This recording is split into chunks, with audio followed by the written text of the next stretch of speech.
What's going on, guys? It's Teo the Barber that does haircut subscriptions, aka Mr. Shaper Taper Scraper. And today I'm locked in with someone who's not just a Philly legend, but a real pioneer in the barbering game.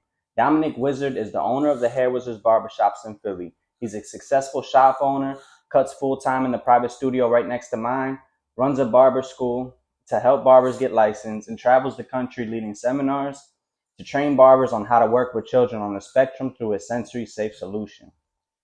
What makes Dominic different is his heart. This man saw how autistic kids were being turned away from barbershops, and instead of looking the other way, he made it his mission to change the entire experience for the kids, for the parents, and for the industry. Because of him, I'm sensory safe certified, and my whole approach to cutting kids' hair is on a whole new level. He's not just a barber, he's a leader, a teacher, and someone I personally have a lot of respect for.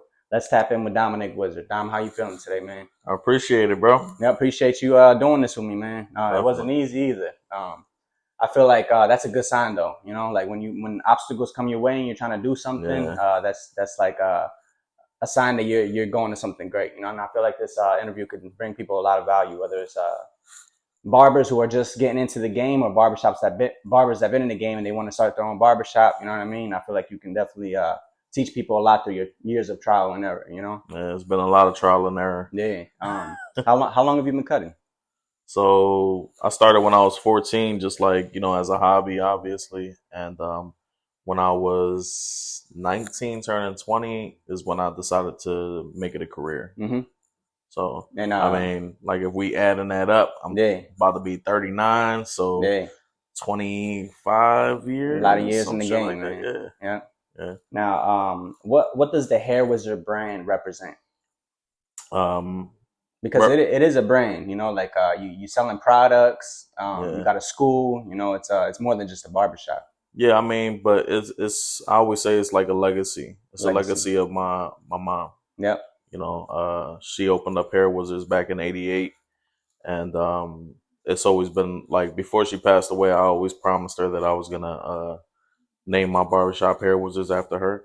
So, yeah, it's just always been like her legacy and me carrying on that name, you know, for her. Yeah. So, you know, it's never been about me.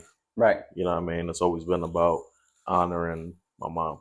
And what made you want to take it to this level where you wanted it to be more than just a barbershop? Well, my promise to her was I'm gonna make it as big as I can. You know? Yeah. So that you could have just started a barbershop and it could have just been that, but you took it to a whole nother level. And, yeah. It's not common for people to, you know, just open up multiple barbershops and for them to be successful. You know, like a lot of people might open up a second or third barbershop, but usually they put too much attention into the new one and then the first one kind of. Well, I mean, everything I do it with intent. You know what I mean? And I do it wholeheartedly. So it was never about like money or anything like that. It was just more about, you know, treating people right and just, you know, having a safe place to go. Yeah.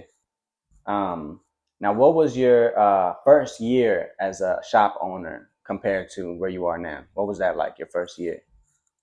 My first year, let me see. My first year, I was trying to escape, to be honest. I was trying to escape a lot of shit that I was going through.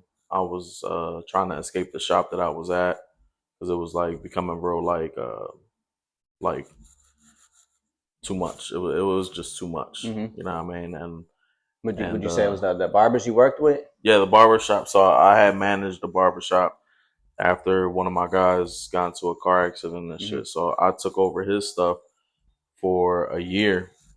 Within that year, I had to fire like 4 barbers out of there because it was like when he passed away. I mean, he pretty much became a vegetable. He didn't pass away, but he pretty much became a vegetable. It seemed like all the respect that they had for him left. And so I ended up having to fire 4 barbers, re-employ people. And then the people that I fired ended up trying to, or just I want to say 1 or 2 people kind of started trouble, breaking the windows, doing all this stuff. It was like really bad. Yeah. And it became toxic. And I was just like, you know, I'm doing all this stuff.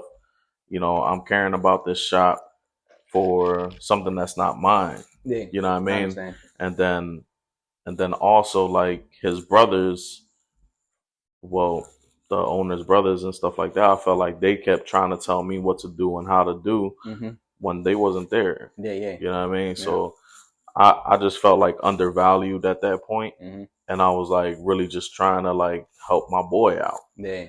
And because my loyalty to him was there, you know. So but then after all that stuff, I was just like, you know what, it's time for me to leave. So when I opened up my first shop, it was me really just trying to escape, you know, and trying to do something more, because there was a lot of things that happened in between that time. You know, I got evicted out of my crib. Oh wow. You know, I had a newborn son. Is this You know, after you opened up the shop? No, it was right before. Right before, okay. Before I opened up the shop. So, you know, it was like, what can I do to better myself? And I was just like, you know what? It's time for me to open up something, you know. So I really buckled down and just made sure that I didn't fail. So that drive for that first year of being inside the shop was really just, you know, making sure that I was safe and my family was safe, and you know, and I just, you know, took the responsibility of doing my own thing. All right. Yeah, That was a lot. that's good, man. What would you say, what does it take to manage a shop while still cutting and teaching? Um, takes a lot of, it takes a team. Yeah. You know what I mean? So I was always the type to say like, yo, man, uh, like if y'all don't do it, I'm gonna do it. Yeah, yeah. You know what I mean? And I was always like trying to like take a lot of things on my shoulders and saying like I could do it. And but you know, when it comes to like having multiple places and having to run a schedule and having to, you know, travel and having to teach and having to do all those things, you gotta have people that you trust. Yeah. You know what I mean? So really, I can't do it on my own. You know, I needed a team behind me. Yeah, and I've always struggled with that, with like, you know, getting people to help me, because Denzel had that line in Training Day where he said, if you want to get shit done, you got to get it done yourself. And that always stuck with me, but it's not the best way of thinking. You know, Yeah. you should always have a team, especially if you want to expand. Yeah, definitely. Now, how do you keep the quality and culture consistent across multiple locations? I think that's one of the hardest things, right? So, Would you say each shop has its own vibe? yeah, Hey. absolutely. Absolutely. So it's like you got different personalities in each shop, and I feel like that makes up the whole environment, right? Yeah. So with here, it was kind of more um, like family friendly. Oh, and I think all the barbershops got that, but I hear is just a little bit more than when I opened up, you know, let's say Cotman. When we did Cotman, you know, my brother Angel, he kind of made it an environment, you know what I mean, on its own, just from his personality and everything, right? And then we got Parkwood that's like, you know, has its own personality too, but they're a little bit more serious, a little bit more corporate type thing. So every single one has its own vibe. And that's one thing that you got to accept. And then especially when you put in like a manager in charge, don't ever expect them to run shit the way that you run them. Yep. You know, so because everybody has their own vision of running their own shop, and when you put a manager in charge, they're gonna run it like it's theirs, not like it's yours. You know what I mean? And so what you got to do is always have those conversations so you can get it as close to you as possible. But really, the structure is the same. You know what I mean? The values are still the same. You know, so you know when we have like my rules and regs and stuff like that, you know what I mean? That has to be upheld through each barbershop. You know what I mean? No cursing, no loud music, no, you know, stuff on the TV that's inappropriate. You know, those core values right there are the most important thing that's going to just kind of set the zone, set the zone as like a safe zone. Yeah, each shop has their own personality, but the core, you know, rules, and yeah, it makes sense. Yeah. What would you say the biggest challenges you face as a shop owner? Maintaining. I'll say anybody can open up a shop, but it's hard to maintain that shit. Yeah. You know, so it's like maintaining how? Maintaining, you know, barber's quality, maintain, you know, the culture, maintain the environment, maintain the cleanliness, maintain all the way around, bro. Yeah. maintaining Yeah. is one of the hardest things to do.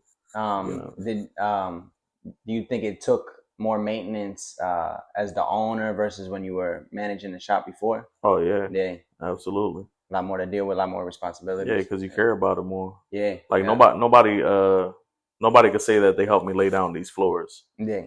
Nobody could, say that they helped me build those stations. Mm-hmm. You know what I mean? Yeah. Like little shit like that. So when you see like a station that may have like a scuff mark or a scratch or some type of damage, that I feel like the barber don't really care about that too much because they didn't put that work into it. Yeah. You know what I mean? And I kind of describe it as like if you have a scuff mark on your sneaker, Mm-hmm.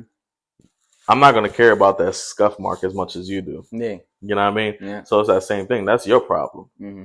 You know what I Yeah. mean?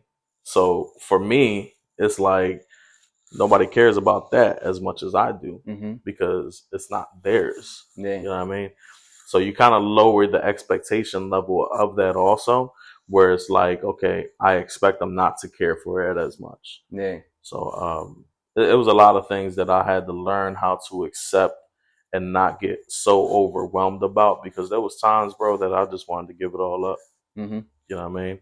And I'll be lying if I say sometimes I still don't feel that way. Yeah. You know what I mean? Yeah. But That's crazy. It's crazy to think about. But yeah, I think that's good for people to hear because they might look at your situation on some like, grass is greener when if they really knew the situation, there's ups and downs and there's times that you might, not everything is pretty, so that's good to hear that like that's real life. That's reality. Yeah, absolutely. Let's talk about the schooling a little bit. What inspired you to do that, to start teaching? So it started out me trying to help barbers get jobs, right? So I want to fill up my shop. And it started out that way, me trying to fill up my shop. But then all these barbers that like had crazy hands and talent and all that shit didn't have their license. So me having a manager's license at the time, I was able to do apprenticeships and write off people's hours and do all those things. Yeah. So then I started doing that, and then also like telling them what to study, right? And then it went from telling them what to study to showing them what to study, and then showing them how to pass the exams. And then, so it started out with the state board stuff. Yeah. And then I knew that I had something because I took people that didn't know how to cut hair at all, like from scratch. And I taught them how to cut with a basic system that built up their foundational. And then with that foundational, I seen them just take off. Yeah. And I was like, damn, I think I'm on to something here. So then I just kept on. And then, we talking about almost 12 years later, I've still been doing it. Yeah. So, and it just kind of keeps on going. So anything that has to do with education, you mentioned the sensory safe earlier. I felt like that kind of fell right in line with me being an educator, right? I'm already an educator. Why not learn this and also be able to teach this too? Yeah. So, and I was already doing a great job. So I kind of knew most of the stuff. I ain't gonna say most of the stuff because they did teach me a lot. Yeah. And then, but this knowledge I was able to try to like pass on to somebody else. I always said, like, if you're not going to find out from me, then you may find out from somebody else. So why not me? Yeah. What would you say the difference between someone who just wants to cut hair versus someone who wants to build a career? So someone that wants to cut hair is just, it's short term. It's like, it's a race. It's not a marathon. It's a race, right? So they trying to get in, make the most money, and then, whatever. And then don't care about the clients. You know what I mean? They look at people at a dollar value. They don't look at people, as like somebody that they would care about, somebody that they could grow with, somebody that could build a relationship, all those things. Yeah. And then it shows in the quality of their work also. You know what I mean? So I feel like when you care about somebody, when you care about the craft a lot, then that's where it becomes more of a career, because you care about the craft. You know what I mean? You care about your work. Your station is always clean. Your quality is there. You know what I mean? That's really taking pride in your work. And I feel like those people really turn it into a career rather than just pay me and I'm out. Yeah. You know what I mean? Yeah, that makes sense, man. What do you look for when you hire a barber? I always say that I hire the person before I do the barber. So I hire the person. I want to hire good people. Yeah. I want to be surrounded by good people. If I Mm-hmm. feel like I can't hang out with you and we can't chill and we can't bust it up and we can't have a good time, I do remember I'm good. when I tried to come in here, you know, I was like, yo, I got my stuff. I'm ready to cut now. What's up? You know, and you were like, whoa, whoa, whoa. Like, let me talk with you and kind of interview you a little bit. And that was actually a good sign. That was almost a test because I think every barbershop I just jumped in the chair, I didn't like it. So it was like, that was like the first test. Let me see if he's like quick to get somebody to fill up that chair. And you weren't. You were like, let me get to know you and we see, we go from there, you know? So that was a good thing. So that's what you were doing. You were trying to see if you was a good person. Yeah, right. You know what I mean? If somebody that I could hang out with, somebody I fuck with. You know what I mean? So, you know, it was one of the biggest things. I hire the person before the barber. I could teach a barber. I've been proven to do that. Yeah. You know what I mean? I took people from scratch and they make careers. You know what I mean? Yeah. Like I got people all over the city that, you know, I took from scratch. Yeah. And then you're also not only helping people get their barber license, but get the teacher's license too. So that's really cool, man. Yeah. What led to the sensory safe solution movement? So you did say, you know, it just aligned with the whole teaching thing, but how did I meet them and everything? Yeah. So I got two nephews that's autistic, right? Mm-hmm. And I was on the state board as of last year, the state board of barbering for Pennsylvania. And then I jumped into the national barber boards. I ended up right now I'm like second vice president on the national barber boards of America. And then Sensory came and did like a demonstration while we had one of our conferences. And when they came and did a demonstration, it was like a very brief, and come to find out, it was their first class. It was their first demonstration. I didn't know that. Wow. Right. Yeah. Because they were so professional. They, you know, there was, you know, like they taught a lot in that little bit of time. It was only a 30-minute jaunt. The sensory course is 2 hours. They only did like a brief thing. And I was like, I just want to know more. Yeah. So when I was talking to them in the hallway and everything like that, and they was like, look, fly down to Florida, you know, you become a regional educator for us and all this stuff. And when did this start? This started a couple years ago? It's been about almost 2 years now. Almost 2 years. Okay. Yeah. So so they was like, fly down to Florida and stuff. And I took two of my barbers with me. You know what I mean? We flew down there. We took the course to become educators and everything. And just, you know, it's been crazy ever since. Like this year alone, I think I traveled about, you know, we're in April. We're in the beginning of April. And I think I traveled to like 4 or 5 different states teaching these classes. You know what I mean? Like it's been a lot. It's been cool because, you know, I feel like we are making people aware and changing the world in a sense, to be honest, definitely.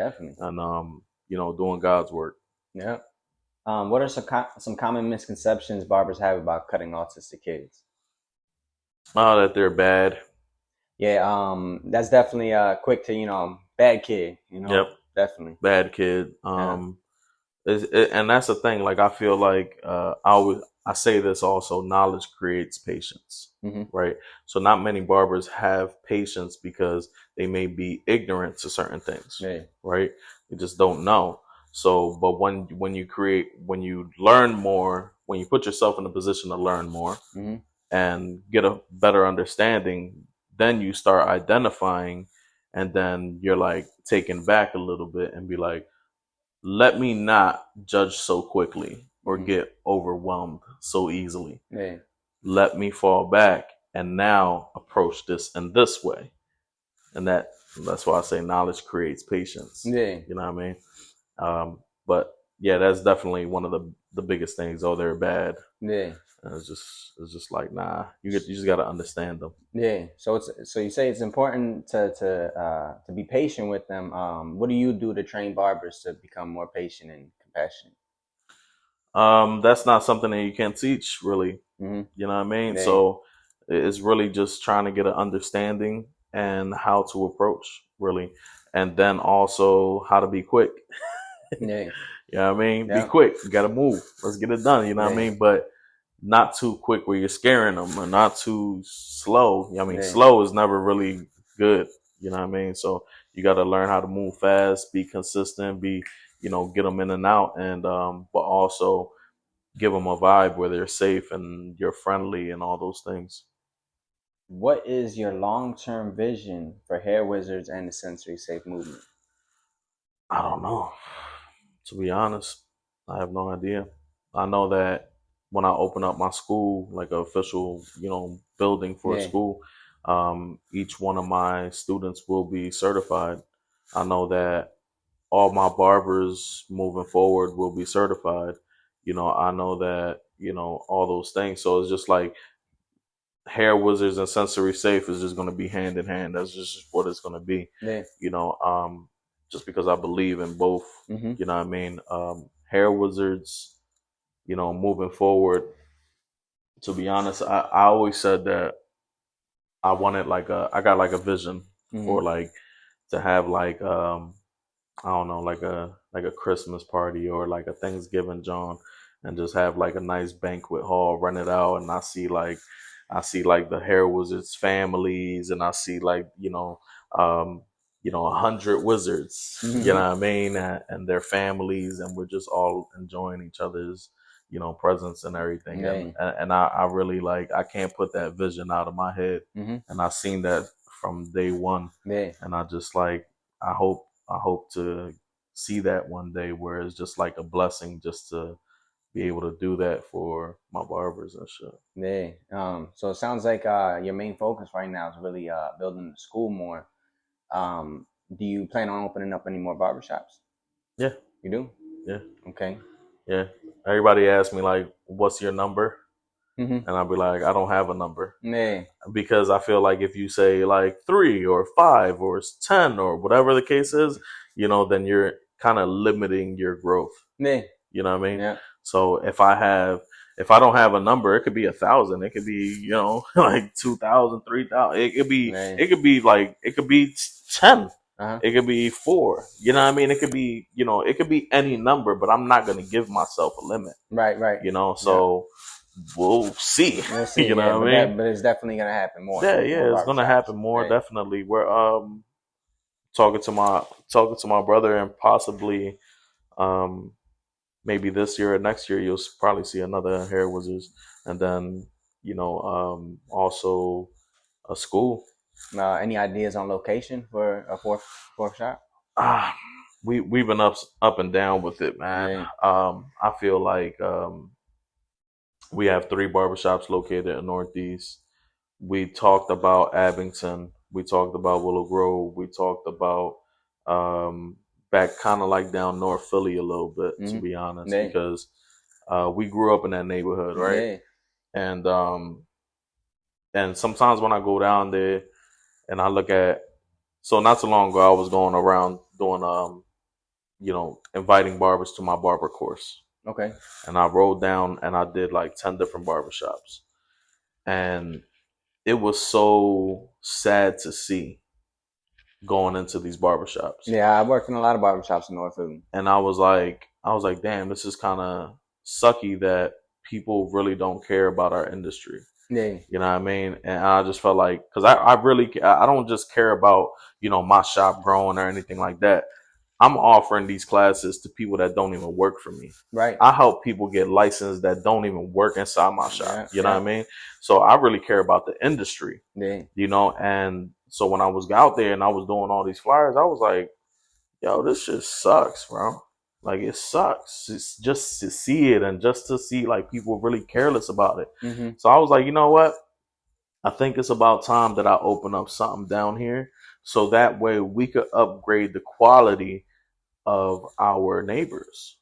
You know what I mean? Mm-hmm. So, and that's what I was thinking about. So, me opening up something down there can bring a different quality to barbering within that area, and it could upgrade people's standards, right? And I mean that's at least what I was thinking. But I don't know, man. We're all over the place. I got people that want to partner and open up somewhere else, and I'm open to it, but I don't think I'm ready for that yet. Yeah. So we'll see how it goes. I'm not sure. Yeah. You talk a lot about legacy. How exactly would you like to be remembered? I don't know, man. Just a good guy. Just a good guy. I just try to do well. I'm definitely not ill-willed at all, and Mm-hmm.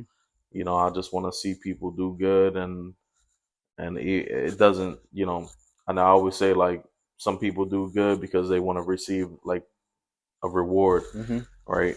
I say I do good because I'm already blessed, Yeah. right? Mm-hmm. Some people receive, oh man, you do good, you got a lot of blessing. I hear that all the time. Mm-hmm. Yo, man, God's gonna bless you, and I'm like, nah, I do it because I'm already blessed. You're already blessed. You know Yeah. what I mean? Like I'm here. You know what I mean? I'm still doing my thing. I'm still working. I'm able to pay my bills. My family's taken care of. My barbers are good. You know, what else more can you really ask for? You know what I Yeah. mean? So we'll see how it goes. But my legacy really, you know, Hair Wizards also became a part of my legacy. But really just being able to, I want people to be like, yo, that boy helped me out in this way or that way. Definitely. Yeah. You know what I mean? And that's my legacy. Yep. I know Yeah. I can say it. You definitely helped me a lot. Definitely. Appreciate What advice do you have for barbers who want to create an impact beyond the chair? it. Your impact doesn't have to be so big. You know what I mean? Yeah. That one person, you could be impactful.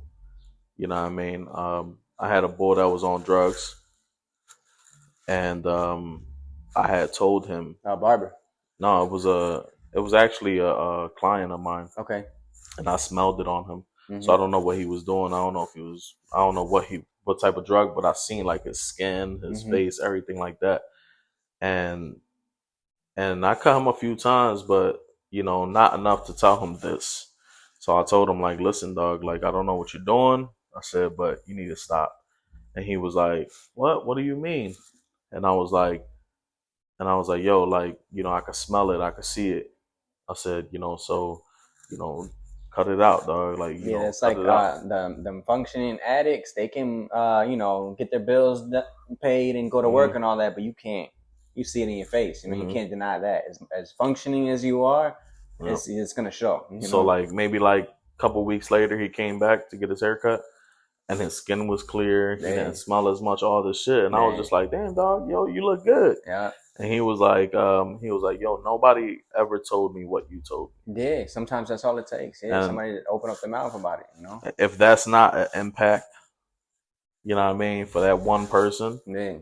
then I don't know what the hell is. You know what I mean? Yeah. Because, you know, he was like, you know, you took the time out to tell me this, and not even my only family or whatever told me like that. You know Yeah, what I mean? sometimes So people would just be in denial or lie, like, like, oh yeah, you're straight, like yeah, you can even, they can tell them like, yo, if you feel like, I'm kind of like, veering getting off a out of little hand, bit or yeah, some let me whatever the know. case And is. Yeah, and some people, the people that are close to you won't yeah, say nothing, yeah. But that's cool that you said you barely knew the guy, but Yeah, said it to him. I, And that's I all he told him, needed. and he was just like, he came back clear. So it's like, you know, that impact alone. So it's just like, if you want to make an impact in each person's lives, like every single one. You know what I mean, in some type of way. And people just think, oh, we just barbers, we just cutting their hair, man. Nah, we a little bit more than that, man. Like, Man.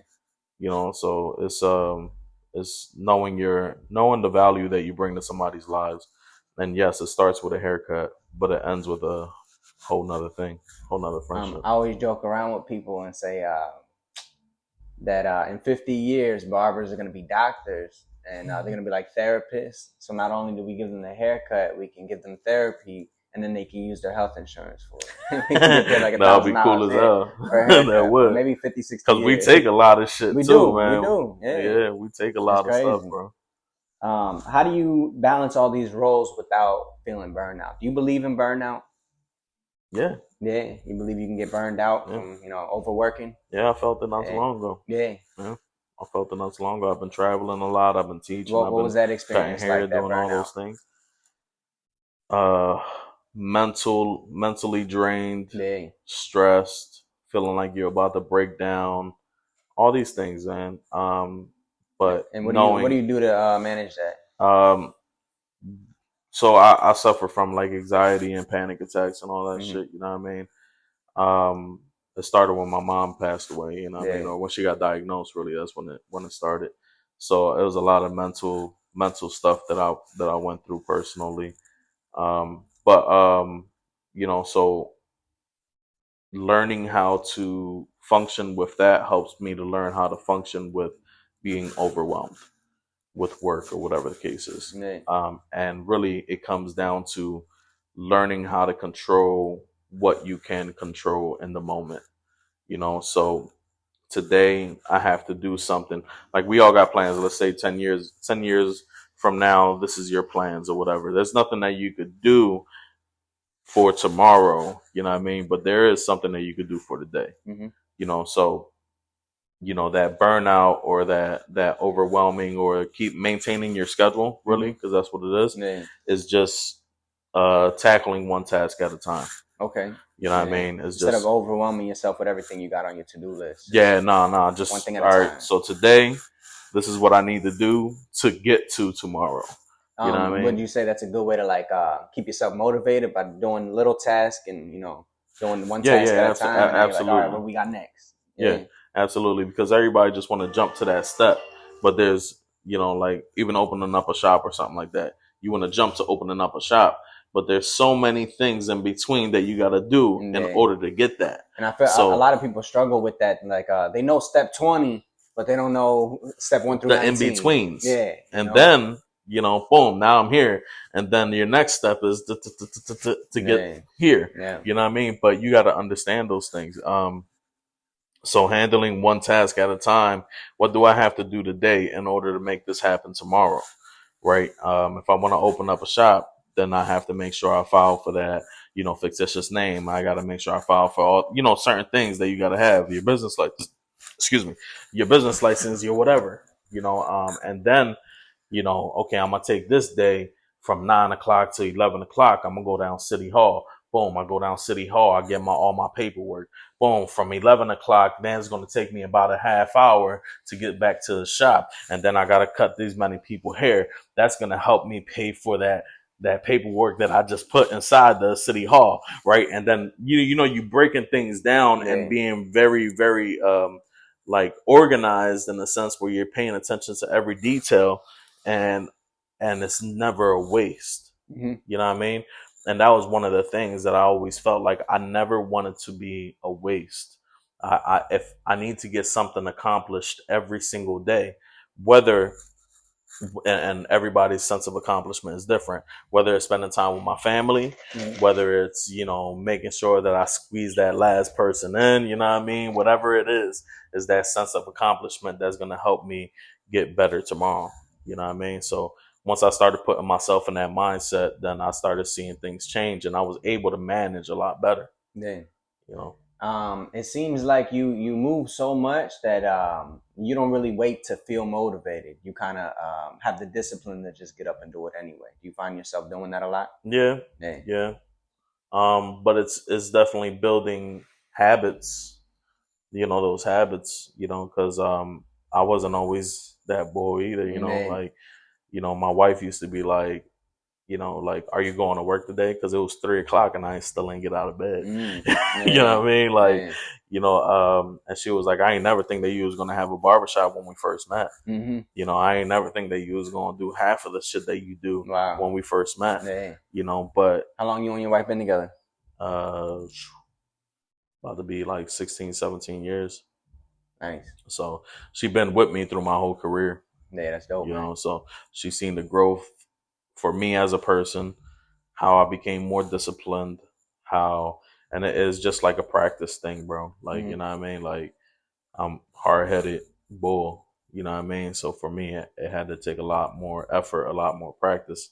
I never really had that discipline, or maybe I had it in me, but I never used it. You know what I mean? Yeah. So, or maybe you needed the right purpose, the right thing to work towards, like you said, it was getting something of your own instead of working and building somebody else's brand in business. You're a man that inspires a lot of barbers, mentors a lot of young barbers. Is there anyone that inspires you? I never really had any mentors. There's not many people like you. No, I mean, like, I'm sure there is, and I look up to a few people. I look up to Los Cut It. I look up to Los Cuddy because he's very artistic. He's very creative. You know, just the way he presents certain things, and I look at his designs. It started with his designs. I was like, damn, you got some sharp tones. And at the time, it was like all about cutting hair. But now I'm looking at different ways. So like now, me as an educator, I'm trying to learn off of educators, and learning how to speak in front of people, learning how to do all those things. So, I look at different things now. Los Cuddy was definitely always like one of the guys that I looked up to. Tyreek, he got Premier Barber Institute. As an educator, I've always looked up like, okay, I like the way he speaks. I like the way he explains things. He's a very good educator. There's a lot of people. There's definitely a lot of people out there that I look up to as far as like even work ethic, as far as like being a business owner, as far as like, not too long ago, I was doing a photo shoot with anti-broke barbers, and it was just decent, just that they invited people into that photo shoot and made everybody feel a part of that. So I admire that too. You know what I mean? Is more admirable things. I never really had a mentor, so I never had anybody I could turn to and ask for help or advice or anything like that. And, or at least I felt that way, you know what I mean? And, so a lot of things I figured out on my own, and it took a lot of falling, a lot of failing, failing, same shit, you know what I mean? And, I'm still learning, you know what I mean? So it's like, now I just look at like, I ask my barbers, like, who do you follow on Instagram? Because I want to see who influences them, or seeing where they're at as a barber. So yeah, I always make sure I don't follow none of the crap. If there's anything that's like gonna make me feel stupider, I'm following. I always, like education, motivation, all that good stuff. Because influence is there. Yeah. You know what I mean? Even you're surrounded by people. Not so long ago, I had one of my students, and he kept just saying type shit, right? Type shit. And then next thing you know, I started saying type shit. You know what I mean? Like it was just part of my vocabulary. And I'm just like, that just shows you how easily we are influenced by what we hear, what we listen to, what we watch, all those things. And some people will ask me like, yo, how do you, develop the mindset? And I'm like, bro, like, I don't listen to bullshit. I don't watch bullshit. You know what I mean? I'm watching business shows. I'm watching, like Shark Tank, Bar Rescue, The Prophet, certain things that I'll be watching. And then I also listen to, what am I listening to? So not too long ago, I was listening to a podcast that was saying how to use your voice as an instrument in speaking. You know what I mean? So I'm not, what are you surrounding yourself around that's going to actually help you grow rather than, just like staying stuck and being influenced by the wrong people. Yeah. You know what I mean? So it's a lot, man, but it's really got to be a lifestyle. Really has to be a lifestyle, so, and I notice a lot of things being on the national board too, by the way you dress, by the way you present yourself, by the way you speak, and that really, helped me out a lot to become a better speaker. Yeah. Using better terms. It's like a muscle. Things. You got to work out. You got to get them reps in, Yeah. Yeah. So, and a lot of people talk about like the whole introvert extrovert thing. And I feel like we're all naturally introverts. It's always like, you can find the person that's like real outgoing and speaks to everybody, but he'll tell you like, I talk to people. I introduce myself. He introduces himself. We both immediately figured each other's name is normal, so it's just a muscle you gotta work out, you definitely got to. Just accepting, I'm an introvert, so you know what I mean. That's not for me to talk to people. That's a bad way of thinking. Nah, you gotta practice that. Definitely. Because I could say that I was too, but being a barber actually helped me get out of that because I had to speak to people, I had to greet people, I had to answer the phones, I had to do all those things. So like now I'm like, hey, what's up? How you doing? Like, I am who I am. I have nothing to hide. You know what I mean? And that's what I tell myself whenever I go speak in front of people or do classes. Is like, this is my mantra. And I say, this is what you do. This is what you do. Me personally, bro, I gave up all my hobbies. I gave up all my extracurriculars. I gave up a lot of shit to be a barber, to be dedicated as a barber. Barbering was my hobby. Yeah. You know what I mean? Doing certain things for barbering is this for me. So I gave up a lot of stuff just so that way I could dedicate myself completely into barbering, and I didn't look back. You know what I mean? And what happens now when I go speak in front of people and I'll be like, yo, I'll be feeling nervous or something. I'll be like, that's my mantra. Is like, this is what you do. Yeah. Like, this is what you do, bro. Mhm. Like, you know what I mean? And then that kind of like calms me down and I'm like, all right, I'm ready. Yeah. You know what I mean? Yeah. You got that Connecticut Barber Expo coming up. When's that? May 17th to the 19th.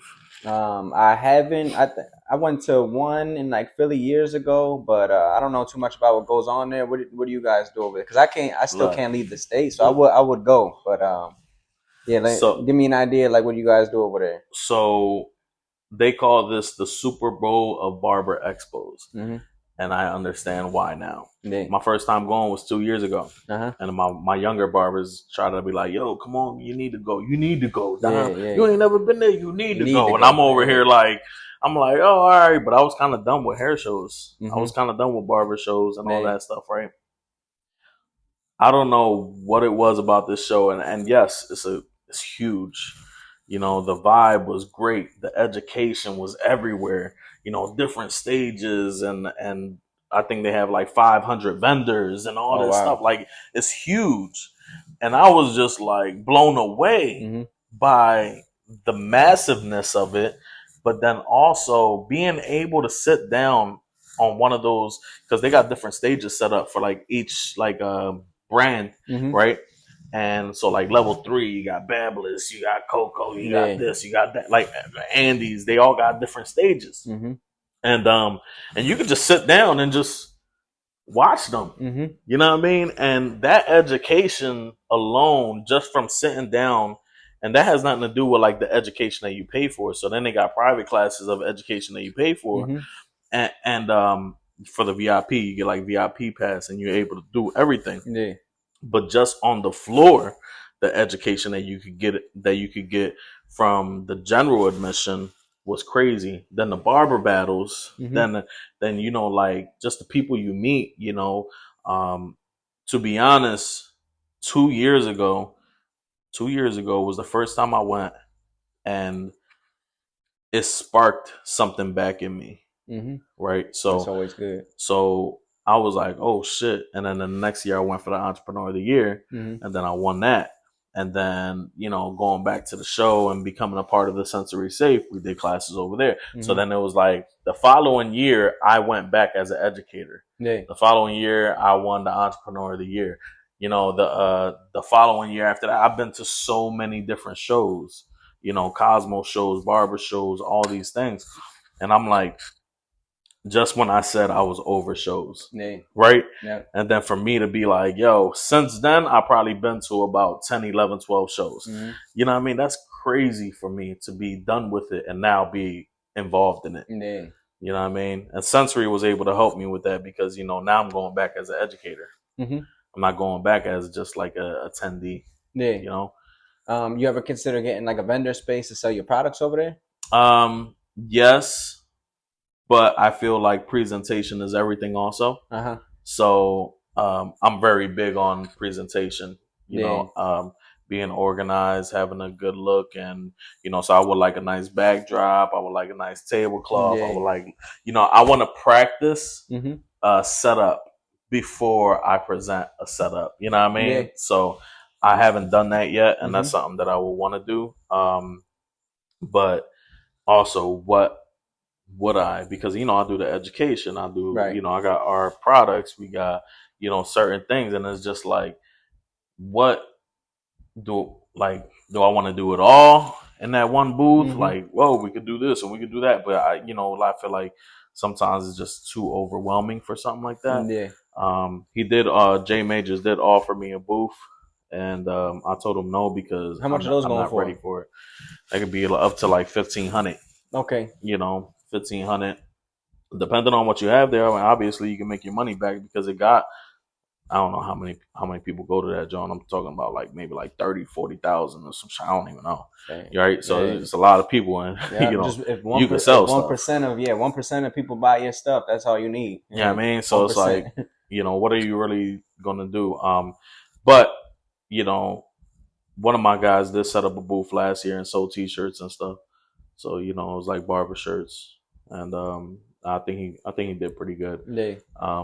Probably next year I'll probably set up like a booth and get something going like really good. Yeah. But right now I'm like, it's not as important to me as maintaining my shop and educating and everything like that. So it's not like one of those things I need to do right now. Yeah. I get you. Where can people find out more about Hair Wizards and the Sensory Safe Solution? You can reach out to me on Instagram, on my email, whatever it is. I'll put my cell phone number is posted everywhere. Okay. You know what I mean? I'm gonna put all the information on the bottom for you. Yeah, so I mean, like, I have everything. So hairwizardsbarbershop.com, Hair Wizards Barbers edu. Hair Wizards Barbershop. Hair Wizards edu at gmail.com. Then like my phone numbers, posted. My if you go on my social media, if you go to Hair Wizards Barbershop on Instagram, you'll see my cell phone number on there. You'll see certain things. So I kind of leave myself open so people can reach out to me, and if they do have any questions, I am an open book. You know what I mean? I'm not charging you to speak to me. You know what I mean? I'm not doing none of those things. And I heard people tell me like, yo, you need to charge for this information. And I'm over here like, I care, too much to charge. Now, if you want to take one of my classes and you want to try to help get your light, you want to do some other stuff, then all right, bro, I'm going to charge you for that. You know what I mean? Yeah, I've been studying the whole idea of like sales not being so scripted, and more like if you're trying to get someone to buy a product or join your class or something, just solve their problems. You know what I mean? Yeah. And if they can sense that you're ready to send them over to somebody else and put their money in somebody else's pocket, they're like, yo, this guy cares. You know what I mean?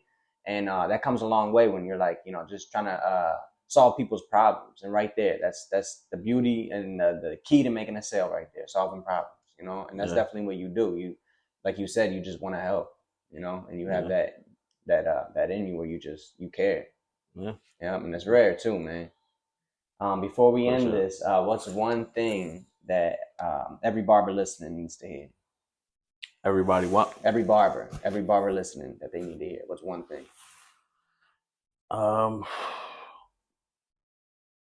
Man, if there's one thing,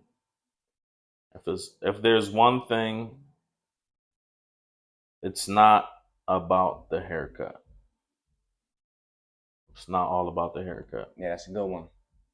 When I had CJ on here, that was what he was saying. Like, customer service comes a long way. Because I asked him, what's more important, customer service or skills? And it took him a second to realize it, but he said, I got to go with customer service, because you can have a barber that cuts great, but his customer service isn't any good, and it's not going to work in his favor. You could be a sucky person. Yeah, and if you're a good person, they'll say, he's been messing up my cut, but he'll get it together. He's a cool guy. I'll see you next week. I've seen that with people that I trained, and it was just like, don't worry about it, man. You're going to get better. You'll have more people supporting you because you're a good person rather than a good barber, and know that you're a good barber. Yeah. Like, you the shit, and you're over here like, bro, like, loyalty don't go that way. You know what I mean? Loyalty goes with the person. It's like, damn, I can't stand this guy, but he cuts nice. Like, it doesn't really go that way. Not at all. Yeah. But yeah, appreciate you doing this with me, man. For real. I got you, dog. Yeah, I think you're gonna bring barbers a lot of value, man. Definitely. I hope so. Yeah, appreciate it, man.